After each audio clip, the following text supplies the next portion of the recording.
Hello friends, welcome to my channel. और इस video में आज हम हिस्ट्री का सेकंड चैप्टर लेने वाले, हिस्टोरियोग्राफी इंडियन ट्रेडिशन।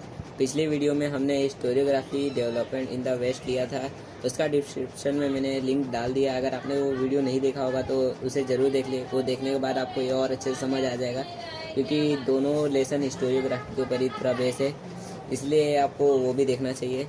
और इस वीडियो में आज हम हिस्टोरियोग्राफी इंडियन ट्रेडिशन लेने वाले। इस लेसन में 2 पॉइंट है, ट्रेडिशन ऑफ इंडियन हिस्टोरियोग्राफी, और सेकेंड पॉइंट है Indian historiography various ideology framework. जो जितने भी इंडियन हिस्टोरियोग्राफी में जिसने अपना योगदान दिया उनके बारे में है। तो पहला पॉइंट है हमारा ट्रेडिशन ऑफ इंडियन हिस्टोरियोग्राफी। तो ट्रेडिशन ऑफ इंडियन हिस्टोरियोग्राफी में उसमें 3 पॉइंट है। उसके तीनों पॉइंट मैं आपको बताता हूँ। पहला पॉइंट है historiography in the ancient period, दूसरा पॉइंट है historiography in the medieval period, और तीसरा पॉइंट है historiography in the modern period. ये तीनों के तीनों हम एक एक करके लेंगे और एकदम अच्छे से समझेंगे कि उसका मतलब क्या होता है। तो अगर फ्रेंड्स आप इस चैनल पे नए हो तो ज़रूर सब्सक्राइब करें और बेल आइकन को दबाना ना भूलें हमारे इसके आगे वाले वीडियोस को देखने के लिए। तो ज़्यादा समय नहीं लेते, हम वीडियो को स्टार्ट करते हैं। और फ्रेंड्स, ये बिल्कुल बेस्ट क्वालिटी का वीडियो है, तो एकदम अच्छे से आपको दिखेगा। तो वीडियो को स्टार्ट करते हैं। तो हमारा पहले है historiography in the ancient period. तो अब देखते हैं इसको हम कैसे समझते। इसको वैसे फ्रेंड्स मैंने इसको थोड़ा छोटा किया, एकदम आपको एकदम अच्छे से समझ आ जाए। और ये तो आपको एकदम अच्छे से समझ ही जाएगा, क्योंकि मैंने आपको एकदम मेन पॉइंट ही इसमें डाला है जो एकदम आपको समझ आए। और ये अगर आप पेपर में लिखोगे तो आपको वो चेक करने वाला भी कम नहीं करेगा मार्क्स, अगर वो क्वेश्चन आया तो फ्रेंड्स एकदम अच्छे से सुनना। तो पहला पॉइंट है in the ancient period in India memory of the great deed of ancestor and mythological lore, also memory of social transition were preserved with the help of oral reticles। इसका मतलब ये है कि जो हमारे पूर्वज है पुराने समय में, एंशिएंट पीरियड के जो हमारे पूर्वज है, जो भी उन्होंने ग्रेट काम किए थे। मैंने आपको पिछले वीडियो में बताया था डीड का मतलब काम, कोई भी जो उन्होंने काम किया है, कोई भी उन्होंने जो भी चीज़ की है एंशिएंट पीरियड में, उसे डीड बोलते हैं।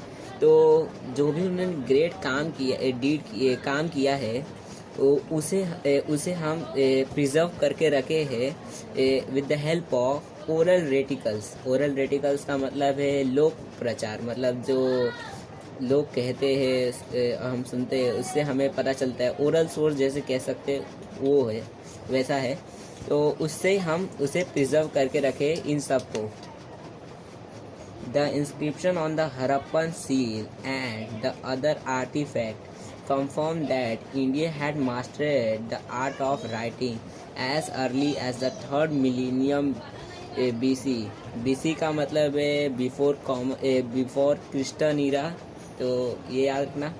तो इसमें ये बताया है कि जो हड़प्पन सील में जो भी लिखा है, इंस्क्रिप्शन मतलब लिखना, जो भी उसमें लिखा हुआ है, और जो भी अदर आर्टिफैक्ट है, आर्टिफैक्ट मतलब जो भी उसमें ड्राइंग बने, चित्र बने हैं, वो कंफर्म करता है कि इंडिया हैड मास्टरेड, इंडिया जो है वो मास्टर है आर्ट ऑफ राइटिंग में। मतलब इंडिया मास्टर था आर्ट ऑफ राइटिंग में as early as the 3rd millennium before common era. जो थर्ड सेंचुरी में ये था, 3rd सेंचुरी में इंडिया मास्टर था ये आर्ट ऑफ राइटिंग में। तो ये अब आगे है the earliest known written document of historical nature found in India are in the form of inscription. India में कुछ सालों पहले जो भी एंशिएंट बोल सकते, एंशिएंट पीरियड में डॉक्यूमेंट ढूंढा गया था इंडिया में, और उसे वो मिला था इंस्क्रिप्शन फॉर्म में, मतलब किसी चीज़ पे लिखा हुआ है ऐसे फॉर्म में मिला था। They are dated to the 3rd century before common era. ये जो इंस्क्रिप्शन मिला है वो इन्होंने ढूंढा कि ये जो इंस्क्रिप्शन है वो 3rd सेंचुरी का था। That is emperor Ashoka Maurya time.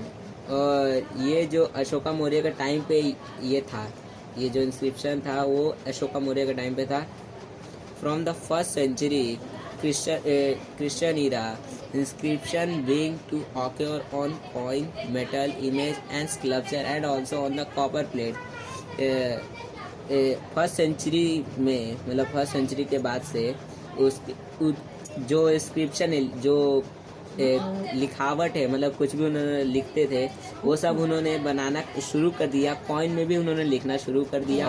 Metal image बनाने लगे और फिर उसके बाद स्कल्पचर बनाने, मूर्ति बनाने लगे और साथ ही साथ कॉपर प्लेट भी बनाने लगे। तो उन सब पे उन्होंने इंस्क्रिप्शन लिखना शुरू कर दिया था। They provide important historical information, और जो वो इंस्क्रिप्शन उन कॉइन, मेटल इमेज और जो भी वो सब पे लिखते थे, इंस्क्रिप्शन लिखते थे, वो प्रोवाइड करता है हमें important historical information. The ancient Indian literature including the epics Ramayana and Mahabharata, Purans, Jain and Buddhist texts, historical account by Indian author and also travelers by foreign travelers are important source of history. तो जो ancient Indian literature है उसमें रामायण है, महाभारत है और भी पुराण, जैन और Buddhist text है जो हिस्टोरिकल इंडियनों ने लिखा है और एंड ऑल्सो फॉरेन ट्रैवलर, जो भी ये सब इम्पोर्टेंट सोर्स है हिस्ट्री का। मतलब ये सब इम्पोर्टेंट सोर्स है हिस्ट्री का। Writing of biography of king, biography का मतलब तो आपको पता है, बायोग्राफी का मतलब आत्मकथा। तो जो किंग की आत्मकथा होती थी। And dynastic history mark an important step in the Indian historiography. ये जो बायोग्राफी किंग है और डायनेस्टिक हिस्ट्री है वो एक मार्क था, इम्पॉर्टेंट स्टेप बन गया था इंडियन हिस्टोरियोग्राफी के लिए। तो historiography in the ancient period का यहाँ तक मैंने आपको एकदम अच्छे से समझा दिया। इस वीडियो में हम यहीं तक देखेंगे। इसका अगला पार्ट मैं जल्दी बना दूंगा, तो अगर आप हमारे चैनल पर नए हैं तो सब्सक्राइब कर दीजिए। और इसका अगला पार्ट मैं बहुत जल्दी ही बनाने वाला हूँ, तो हमारे चैनल को सब्सक्राइब कर दीजिए अगर आप हमारे में नए हैं इसका अगला पार्ट देखने के लिए। Thank you for watching. और जितना हो सके फ्रेंड्स इसको उतना शेयर करें अपने फ्रेंड्स के साथ। Thank you.